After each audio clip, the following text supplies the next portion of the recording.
So are you currently working a 9 to 5 and looking for a means to actually start up a side hustle, build up an audience, or you look for a direction to take? So in this video, I'll be talking about the people who started a newsletter while working a 9 to 5.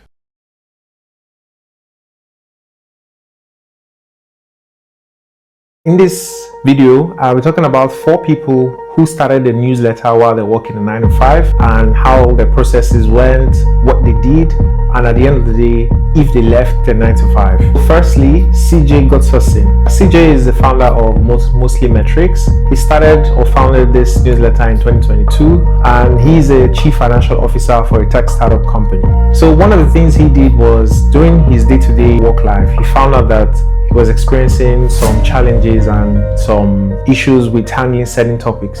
So on his verge of trying to look for solutions, he felt if he's having this issue, there's a lot of CFOs out there who are having similar issues. So he started out a newsletter.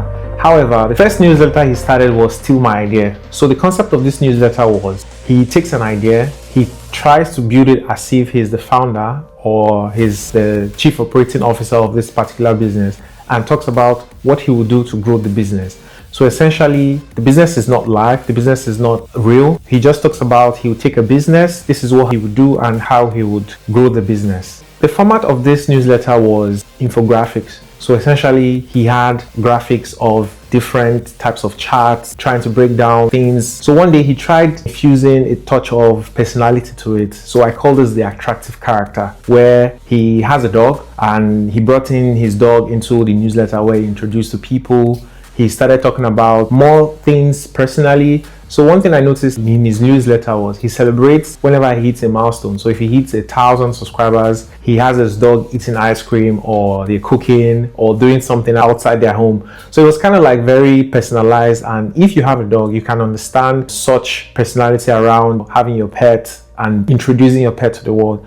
So the big question is, how exactly was he able to do this during his 9 to 5? He was able to work mornings before his official work. So if he starts work around 9 a.m., he works from around maybe 8 to 9 a.m. or 7 to 9 a.m., depending on how he has time. So also during his commute hours, he works a bit.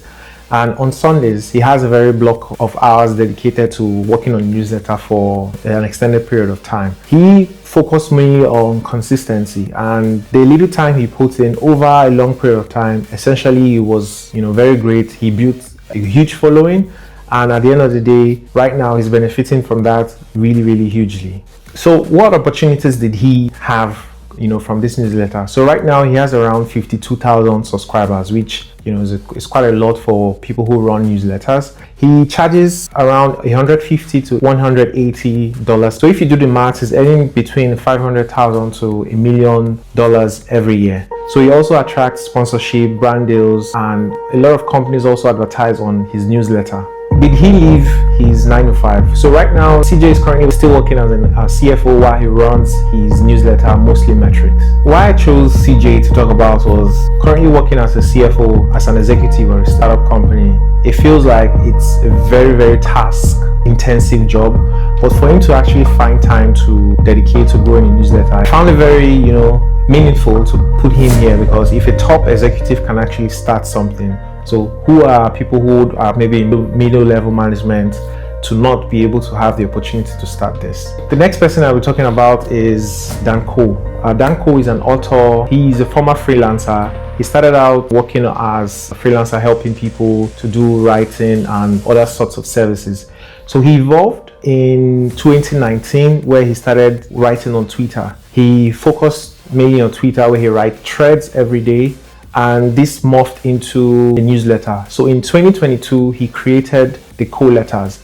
So what he does is he starts every week with a topic he wants to write or talk about. He starts writing chunks of it for a whole week.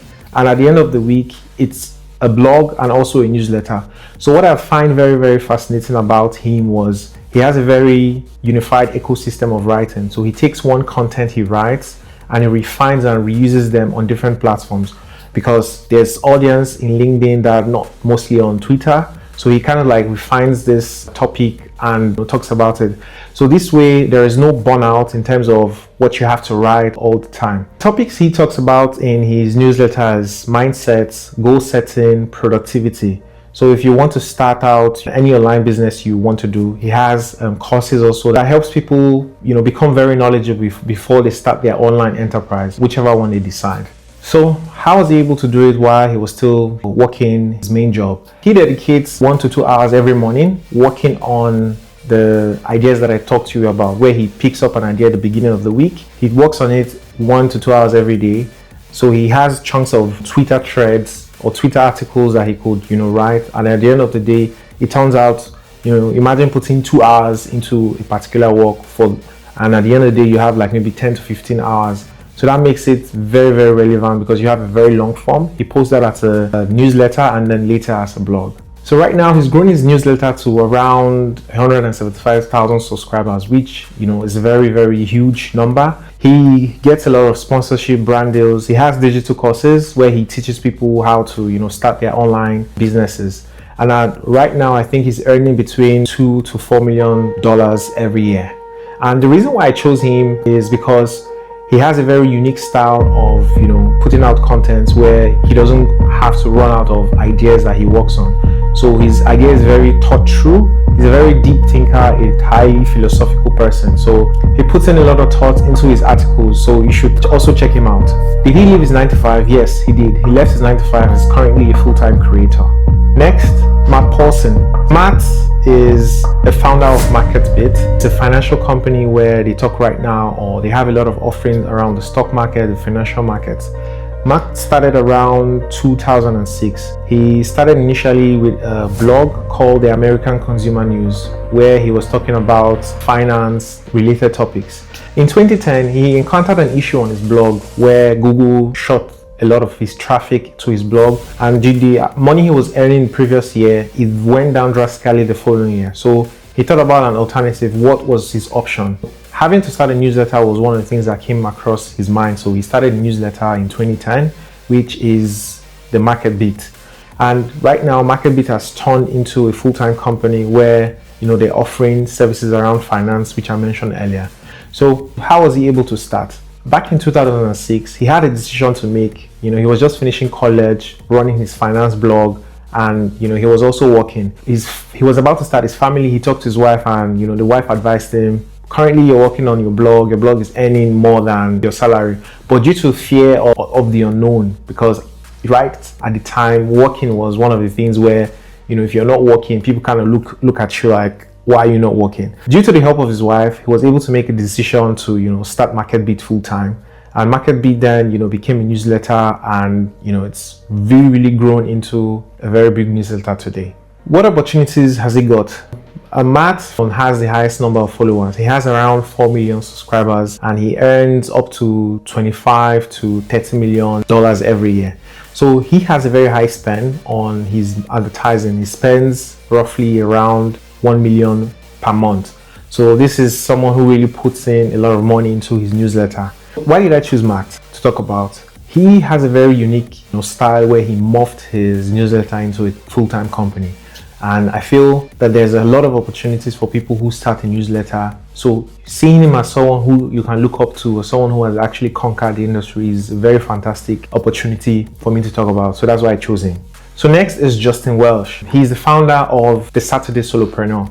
Who's a solopreneur? So a solopreneur is someone who actually starts to run a business by themselves, from finance, operations, marketing, sales, everything. He started out initially as an executive for a SaaS company. He had a very knowledgeable foundation on SaaS products. He started talking about SaaS related products on LinkedIn, but he faced burnout. So one of the things he did was he had to make a decision. Would he continue working, or would he start his newsletter? So what he did was he paused working for a moment and focused on creating a lot of content around SaaS products on LinkedIn. So one thing happened when his account had an issue on LinkedIn. He grew his news following on LinkedIn to around 350,000 followers. So one day his account was gone. He woke up and found out that he couldn't access his account again.